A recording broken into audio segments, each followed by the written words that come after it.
question is, can drugs be used as a vehicle to enlightenment?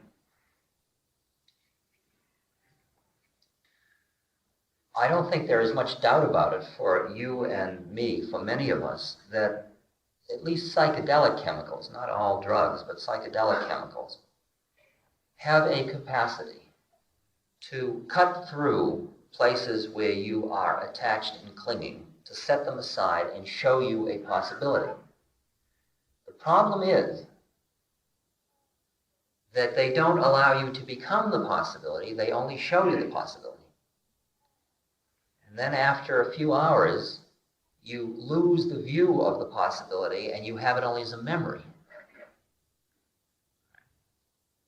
I made a very genuine effort in 5 years of drug taking to use that as my full upaya or way, and it didn't work because I just kept going up and coming down.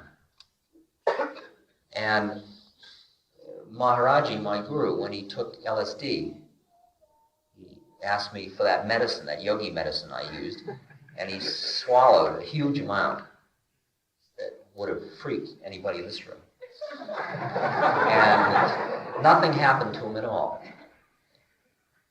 And then he said, well, these are known about these chemicals, and it will allow you to come in and have a visit with Christ, but you can only stay 2 hours and you're going to leave.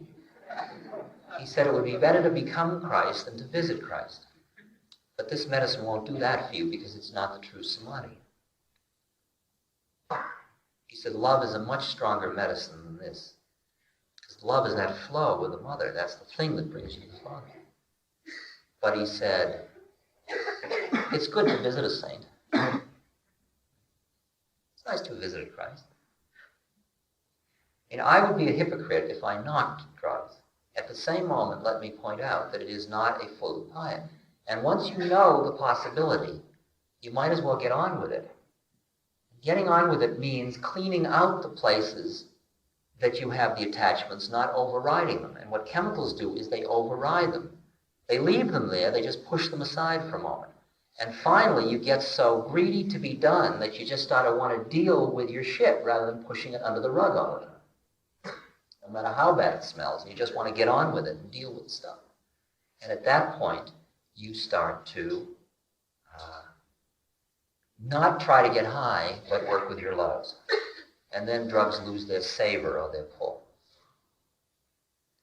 Now, there is another subtle effect of drugs that I noticed in some of the work I was doing this year, that my astral and physical teachers pointed out that there were definite psychic effects of the repeated ingestions of drugs I had used in my medulla, in this part of the brain, that made my work slower and harder for me at the advanced level.